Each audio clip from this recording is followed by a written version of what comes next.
आप सुन रहे हैं रेडियो 91.2 नोएडा लोकमंच एफएम। मैं आपका दोस्त, आपका होस्ट विनोद शर्मा। हमारा साप्ताहिक कार्यक्रम खास मुलाकात में आज हम आपकी मुलाकात करा रहे हैं खैरपुर गुजर गांव से धीरज सिंह जी। धीरज सिंह जी ओएनजीसी में जनरल मैनेजर के पद से रिटायर हुए हैं और आप ओएनजीसी ऑफिसर्स एसोसिएशन में वाइस प्रेसिडेंट रहे हैं। इसके अलावा आप दिल्ली कॉलेज ऑफ इंजीनियरिंग में जो छात्र संघ बना था उसमें भी वाइस प्रेसिडेंट रहे हैं। प्रतिभाशाली हैं और उस दौरान जब यहाँ पर शिक्षा का अभाव था उस दौरान उच्च शिक्षा प्राप्त की। हम उनसे बात करते हैं कैसे उन्होंने गांव से निकलकर ओएनजीसी तक के पद का जो जीएम का पद मुकाम हासिल किया। धीरज सिंह जी नमस्कार। नमस्ते शर्मा जी, नमस्ते। तो बताएं किस तरीके से आपने खैरपुर गांव से निकलकर अपना एजुकेशन प्राप्त किया, गांव में कैसे कैसे प्राप्त किया और किस तरीके से आपने इंजीनियरिंग कॉलेज तक पहुंचे? मैंने 12वीं करने के बाद में लाजपत राय कॉलेज साहिबाबाद में बीएससी में एडमिशन ले लिया था जी। उसके बाद में इसी बीच मेरा admission Delhi college of engineering में हो गया जी। और उस टाइम फीस भी हमारी 200-300 रुपए जाती थी, 6 महीने की फीस, कोई फीस भी ज्यादा नहीं थी। तो फिर मैंने बीएससी छोड़ करके मैं दिल्ली कॉलेज ऑफ इंजीनियरिंग में चला गया और मैं हिंदी मीडियम से गया था, इसलिए मुझे बड़ी परेशानी हुई क्योंकि Delhi college of engineering India के टॉप के कॉलेजों में था और सभी लोग इंग्लिश मीडियम से आए थे। जब मुझे परेशानी हुई मुझे बड़ा पछतावा हुआ। मैंने कि मैं कहाँ पर आ गया, तो सारे लोग इंग्लिश बोलते हैं, मैं तो हिंदी से आया हूँ। तो मुझे लगा मैं सबसे कमजोर छात्र हूँ यहाँ का। जी जी। फिर 3-4 रोज बाद हमारा मैथमेटिक्स का पीरियड लगा, हमको कैलकुलेशन पढ़ाई गई। उन्होंने क्वेश्चन लिखा और मैंने उसका आंसर बता दिया। मैं पिछली लाइन में बैठता था, गांव से आया हुआ था, हिंदी मीडियम से था। तो डॉक्टर जग्गी थे जो वहाँ प्रोफेसर थे मैथमेटिक्स के जी। उन्होंने मुझसे कहा स्टैंड अप, खड़े हो जाओ। कहाँ से पास किया? यूपी बोर्ड से पास किया जी। मैंने यस सर। इस पीरियड के बाद मुझसे मिलना। अच्छा। मैंने कहा पता नहीं मुझसे क्या गलती होगी जो प्रोफेसर साहब ने ऐसा बोला है। और इंजीनियरिंग कॉलेज के प्रोफेसर की बड़ी वैल्यू होती थी जी। तो लोग बहुत डरते थे जी, जी, जी। उसके बाद जब लंच हुआ तो मैं उन प्रोफेसर साहब से मिलने गया जी। उनका धीरज सिंह कहाँ से पास किया? मैंने कैसे बात है, कहाँ के रहने वाले वहाँ के? ठीक है, हिंदी मीडियम से। हाँ बेटे घबराने की जरूरत नहीं है, अभी 2-4 महीने आपको परेशानी आएगी, बाद में आप ही लोग यहाँ के टॉपर होंगे। अच्छा। आपको कोई किसी प्रकार की कोई परेशानी नहीं है यहाँ पर जी। आप लोगों को आप मजे से पढ़िए, कोई नहीं है आप, क्योंकि ये इंग्लिश कोई इंटेलिजेंस ही नहीं है। हाँ हाँ। ये तो इंटेलिजेंट आदमी वो होते हैं जो फिजिक्स होती है, जिसका मैथमेटिक्स अच्छा होता है, केमिस्ट्री अच्छी होती है जी, जी, जी। तो मुझे बड़ा साहस मिला उसके बाद में, क्योंकि पहले मुझे इकोनॉमिक्स पढ़ाई जा रही थी वो ह्यूमैनिटीज में, और इकोनॉमिक्स मैंने वैसे भी नहीं पढ़ी थी और अंग्रेजी में बिल्कुल नहीं आती थी। तो मुझे उस टाइम बहुत परेशानी हुई थी। बाद में मैं पिछली लाइन में बैठता था क्योंकि कपड़े हमारे ऐसे होते थे, दो ही कपड़े होते थे, धो लिया पहन लिया, बाकी हमारे पास कपड़े भी नहीं होते क्योंकि हमारे फादर तो मिडिल किसान थे। तो किसानों की हालत क्या थी उस टाइम पर वो सबको पता है, इसमें कोई छिपाने वाली बात नहीं जी जी जी जी जी। और मैं 4 साल तक गांव से पढ़ने के लिए गया और मैं गांव से मारीपेट स्टेशन जाते थे, वहां से हम पुरानी दिल्ली उतरते थे, वहां से फिर पैदल कश्मीर गेट पे हमारा इंजीनियरिंग कॉलेज था, वहां जाते थे। और उस टाइम हमारा तकरीबन 5-6 घंटे वेस्ट हो जाता था गांव से आना जाना, वहां जाना, क्योंकि हमारे पास कोई साधन भी नहीं था और हॉस्टल में रहने की हमारी हैसियत नहीं थी। उसके बाद में जब हमने 4 साल कर लिए जी। तो फिर उसके बाद में मैंने लोगों ने कहा भी अब हॉस्टल लोग नहीं, आपकी परसेंटेज खराब हो जाएगी, नौकरी भी कहीं नहीं लगेगी, तो आप थोड़ा यहाँ आपको टाइम मिल जाएगा। फिर मैं 1 साल के लिए केवल मैं हॉस्टल में रहा था। अच्छा। बाद में फिर वहां पर यूनियन होती थी जो स्टूडेंट यूनियन थी, उसमें सब पब्लिक स्कूलों के बच्चे आते थे जो प्रेसिडेंट बनते थे, डीपीएस के बन गए सब यूनियन वही होते थे। तो हम फर्स्ट आदमी थे जो देहात से वहां पर वाइस प्रेसिडेंट बने। अच्छा। बाकी कोई नहीं बना था उस टाइम पर।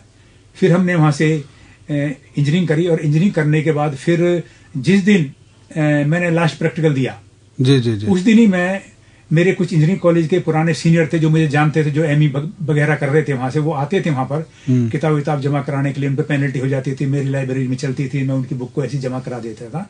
तो उन्होंने कहा जब आपकी क्लास खत्म हो जाए आप जो हमारे पास आ जाना।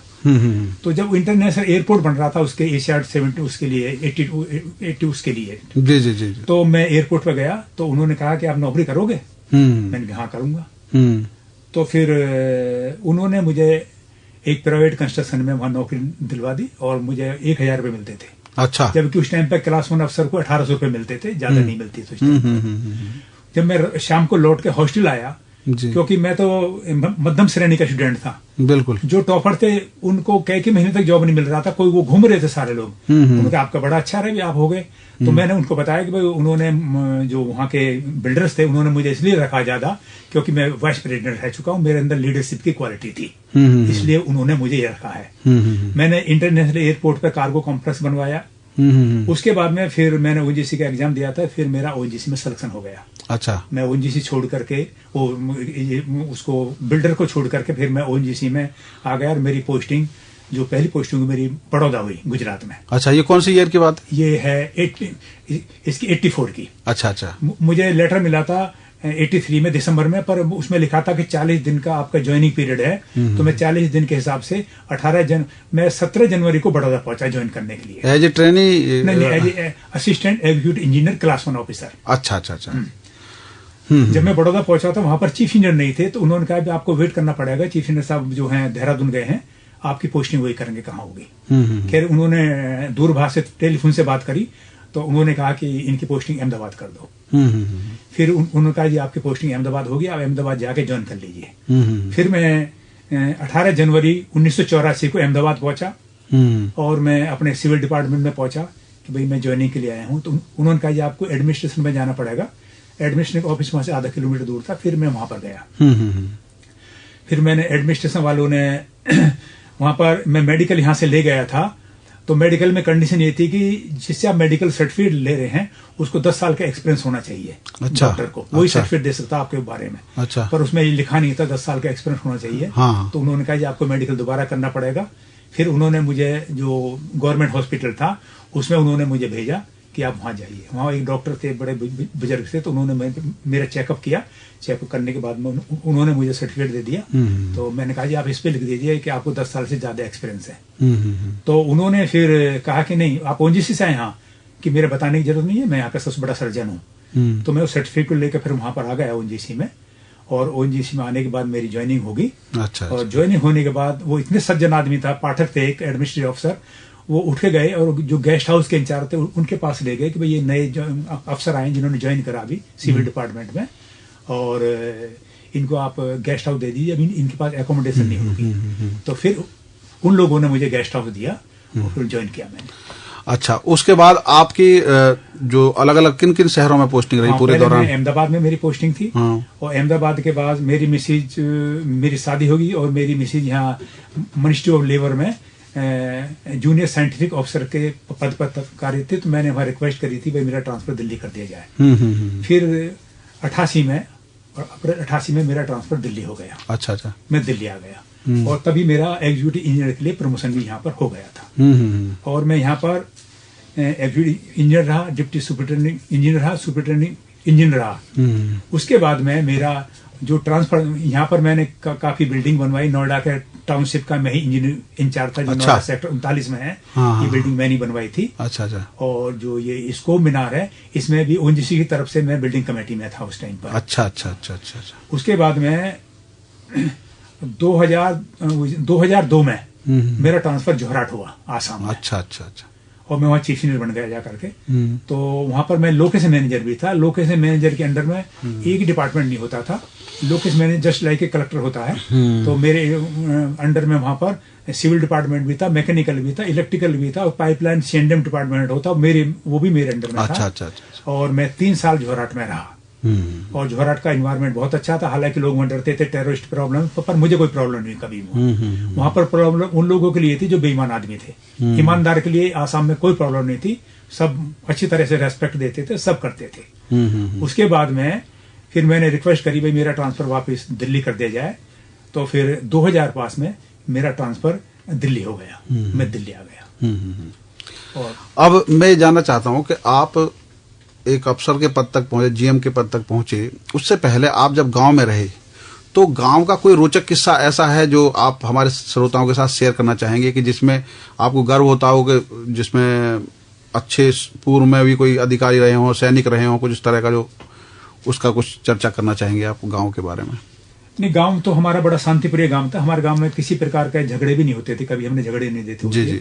और हमारे गांव में सबसे बाहुल जो रहे वो गुजर, मतलब गुजरों का सबसे ज्यादा है। हाँ। उसके बाद पे जाटव आते हैं। हाँ। और तीसरे नंबर पे पंडित आते हैं और कुछ मुसलमान, थोड़े थोड़े कुम्हार सब है। और उस टाइम हमने कभी ऐसा फील नहीं किया कि जातिवाद है, कोई ऐसा है, कोई किस प्रकार का पक्षपात है, कोई हमने कभी फील नहीं किया। हाँ, हाँ। और सभी लोग हमारी हेल्प भी करते थे, जो कोई कुछ हो जाए, जैसे हम पढ़ने जाते थे और दूसरे गांव वालों झगड़ा हो जाता तो सभी गांव वाले मिलकर लड़ते थे, उसमें कोई किसी प्रकार का नहीं था। तो गांव की कहानी किस्सा कोई है आपके उसमें दिमाग में जो आपने बड़े बूढ़ों से सुना हो कोई? नहीं, गांव का किस्सा यही है कि हमारे गांव में एक चौधरी त्रिखा हुए थे। जी जी जी। ब्रिटिश पीरियड में। हाँ हाँ। उन्होंने बड़े अत्याचार किए। अच्छा। गांव में। हाँ। तो ब्रिटिश पीरियड में वो कहते थे कलेक्टरों के चमचे थे, कलेक्टरों के इन्फॉर्मर थे, ऐसे ऐसे थे। हाँ। और उनकी एक घटना ये है कि जो रूपबास गांव है दादरी के पास में। हाँ हाँ। तो यहाँ पर एक डाक बंगला था दादरी के पास में। यहाँ पर कलेक्टर आए हुए थे, कलेक्टर यहाँ रुके हुए थे। तो उन्होंने क्या किया कि लेटरिंग करके कलेक्टर के हेड को उस पर रख दिया था। अच्छा। त्रिखा ने। अच्छा। क्योंकि वो रूपबास वालों को पिटवाना चाहते थे। अच्छा। और जब उसने कलेक्टर ने, क्योंकि त्रिखा की बात मानते थे, उनसे पूछा भाई क्या है नु जी, ये रूपबास वाले बहुत बदमाश हैं और इन्होंने ही ये घटना करी है। अच्छा अच्छा। उनका त्रिखा ये हंटर ले लो और सबको मारो। अच्छा। और उन्होंने सब रूपबास वालों की पिटाई करी थी उस टाइम पर। अच्छा। और इवन ये था कि एक हमारे गांव की लड़की थी जो उनके परिवार के थोड़ी दूर के परिवार की थी, वो प्रेग्नेंट थी। उसने कहा भैया मैं तो तेरी बहन लगती हूँ। उन्होंने उसको मारा था। अच्छा अच्छा अच्छा। और बाद में उनका जो डेथ हुई, वो पैरालिसिस हो गए थे बाद में डेथ होने पे, और बुरी तरह उनकी डेथ हुई। एक कोई किस्सा सेकंड वर्ल्ड जो युद्ध हुआ था उससे भी जुड़ा हुआ एक रोचक किस्सा आपके गांव का? युद्ध का ऐसा था कि इसी तरह का फैमिली में से एक थे, वो हवलदार थे उसमें मिलिट्री में। हाँ जी हाँ जी। तो वो बता रहे थे कि एक बार जब मैं गया तो हमारी कंपनी कहीं पर आई हुई थी, तो वहां रुकी हुई थी, तो हमें किसी दूसरी कंपनी से खाना आना था। हाँ। तो खाना, उनका नाम नारायण सिंह था वो हवलदार जो थे। जी जी जी। तो उनसे उनका खाना आना था, तो खाना आया नहीं। तो हमसे साहब ने कहा भी पता करके आओ खाना लेट क्यों हो गया। हम उस कंपनी में खाना पूछने गए, तो वहां जो सूबेदार थे, हमने उनसे बात करी, तो उन्होंने कहा नहीं हाँ लेट होगा, खाना अभी आपका आने वाला है, भेज रहे हैं हम लोग, कोई परवाह करने की जरूरत नहीं है। तो ये नारायण सिंह जी बोले कि इन्होंने खुद अपने मुंह से बताया कि इन्होंने बोला मुझे उनकी आवाज ऐसे लगी जैसे अपने एरिया के लोग हैं। तो मैंने कहा सूबेदार साहब आप कहाँ के रहने वाले हैं? उन्होंने कहा जी मैं तो यूपी का रहने वाला हूँ, उत्तर प्रदेश का। अच्छा जी, उत्तर प्रदेश में कहाँ, जिला कौन सा आपका? उनका जिला बुलंदशहर है। तो नारायण सिंह बोले यार जिला बुलंदशहर के हमें पता नहीं कौन है ये। तो फिर मैं लास्ट में पूछा आपका थाना कौन सा है? तो उन्होंने कहा थाना बिसरा का है। ओके जी, ये तो हमारे थाने के, हमें पता नहीं है इनको इनके बारे में। तो मैंने फिर उनसे पूछा कि आपका गांव कौन सा है? तो उन्होंने बताया जी मेरे गांव खैरपुर गुजर है। वो बोले मेरे गांव का मुझे पता नहीं है। तो फिर मुझे उन पर डाउट हुआ कि भाई खैरपुर के नहीं है, झूठ बोल रहे हैं। तो मैंने उनसे पूछा कि आप खैरपुर में किसी को जानते हैं? उन्होंने लखीराम, खुशीराम, तिरका सबके नाम ले दिए, हमारे फादर सब चाचा ताऊ सबके नाम ले दिए उन्होंने। तो फिर मुझे पता लगा नहीं ये तो मेरे गांव के ही हैं। तो फिर मैंने पूछा कि आप कैसे हैं? तो उन्होंने कहा कि मैं जाटव था और हम दो भाई थे, मैं एक क्रिश्चियन हो गया था, मेरी बहन भी क्रिश्चियन हो गई थी, और मैं इंग्राम इंस्टीट्यूट बेगराबाद में पढ़े थे हम। और मैं वहां से ग्रेजुएशन करके फिर मैं ब्रिटिश आर्मी में चला गया था, जूनियर कमीशन ऑफिसर होकर के, सूबेदार बन करके, और मैं वहां पर आ गया था। अच्छा अच्छा अच्छा अच्छा। अच्छा, आपके गांव का कोई इतिहास भी है? कब से आपका गांव बसा है? इतिहास ये है कि ये 1500-1600 के बीच में लोधी पीरियड था।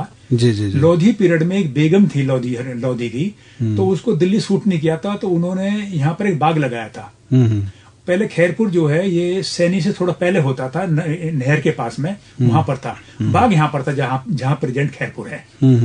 तो वो बेगम आई थी यहाँ पर जिन्होंने यहाँ बाग लगाया था, और उसमें उनके देखरेख करने के लिए 4 गुर्जर ब्रदर ये दिल्ली में चंद्रावल से आए थे। अच्छा। चंद्रावल में खारी रहते हैं, ये भी खारी थे। तो ये उनकी देखरेख के आए थे, उनकी खेती करने के लिए, ये करने के लिए। और बाद में उनका पतन होता चला गया, और फिर ये यहाँ के मालिक बन गए जमीन के सब। अच्छा अच्छा अच्छा। और जो हमारे गांव के जाटव हैं, वो ये उस टाइम पे यहाँ जाटव नहीं थे, ये सब हल्द्वानी से माइग्रेट हुए थे। अच्छा अच्छा। ये सब ओरिजिनली हल्द्वानी के रहने वाले। अच्छा अच्छा अच्छा अच्छा अच्छा। ऐसे हमारे गांव के पंडित जो हैं ये भी कहीं कहीं से आए थे। अच्छा अच्छा अच्छा।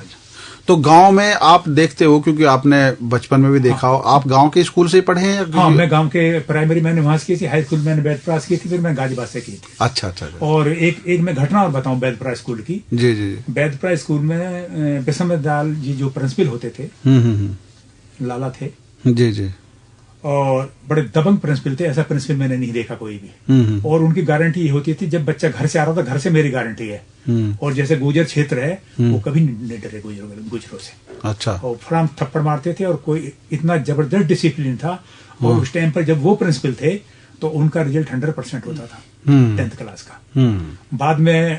बाद में उनका पतन इसलिए हो गया, पॉलिटिकल हो गया, राजेश पायलट मंत्री बन गए थे। राजेश पायलट का सहारा लेकर उनको हटाने की कोशिश करी गई, उनको सस्पेंड कर दिया गया बाद में। फिर वो ये हो गया, कॉलेज की स्ट्रेंथ 800 थी, उनके जाते के साथ 200 रह गई, 150 हो गई। बाद में वो मुकदमा जीत गए। जैसे ही मुकदमा जीत कर उन्होंने ज्वाइन करा, फिर स्ट्रेंथ जो है स्कूल की जो है 1000 होगी। अच्छा। उनका ऐसा दबदबा था, और उनके पीरियड से बहुत सारे लोग इंजीनियर डॉक्टर बने हैं उनके पढ़ाई में। अच्छा, गांव में आप जब देखते हैं, कुछ समस्याएं देखते हैं, कुछ सुझाव के रूप में, क्योंकि आप अधिकारी भी रहे हैं, आप समझते हैं कि आपके गांव में क्या होना चाहिए ड्रीम के रूप में, जो बच्चों को भी उभारे और सबका विकास करे? जो गांव में विकास की बात करते हैं लोग बात, जी। इसमें हम तो जमींदार थे, हमें कोई परेशानी, हमारे पास बहुत सारी जगह ही है। जी। पर गांव में जो दलित, जिनके पास छोटी मोटी जमीन, थोड़ी जगह थी, अब उनके बच्चे हो गए हैं, अब उनको रहने को जगह नहीं है, लैट्रिन करने को जगह नहीं है। ये जो लोग कहते हैं ना, मायावती ने यहाँ का वो कर दिया, ये कर दिया, उनका उल्टा हुआ बेचारों का। पहले क्या था कि जब ये एक्वायर नहीं हुई थी, जमीन की कीमत कम थी, तो वो लोग जो 1500 2-4 हजार में जमीन खरीद रहे थे अपने रहने के लिए। अब किसी को जमीन खरीदने की कैपेसिटी नहीं है। अब सब लोग ऐसे रह रहे हैं, कोई कहीं चला गया, किसी के बच्चे कीड़े मकोड़ों की तरह रह रहे हैं।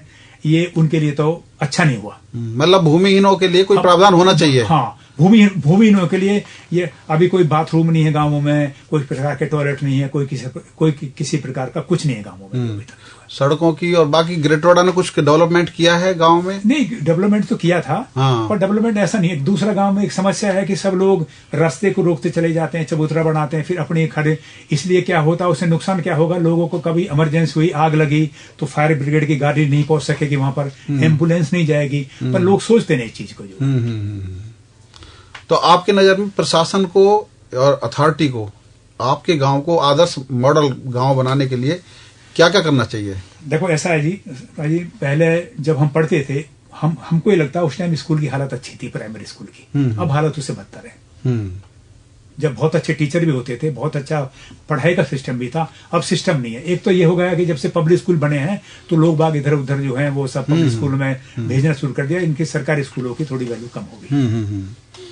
अच्छा, उसके अलावा कम्युनिटी सेंटर और ये इस तरह की? हमारे गांव में कम्युनिटी सेंटर कोई नहीं है। वैसे पंचायत घर बने हैं, छोटे-छोटे पंचायत घर हैं।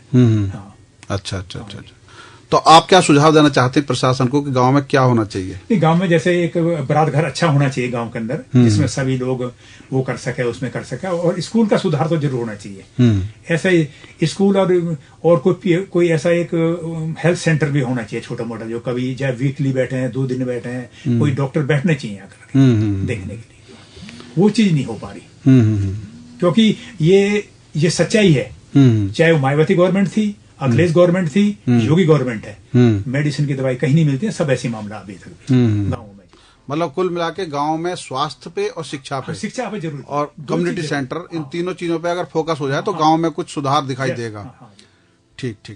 तो ये थे धीरज सिंह जी, जिन्होंने अपना जीवन का सफर भी बताया, संघर्ष भी बताया और गांव से जुड़े रोचक किस्से भी बताए। इस तरीके से जो आने वाले दिनों में और भी शख्सियतों से हम आपकी मुलाकात कराएंगे। आप सुनते रहिए रेडियो 91.2 FM नोएडा लोकमंच, आपकी अपनी आवाज। धन्यवाद।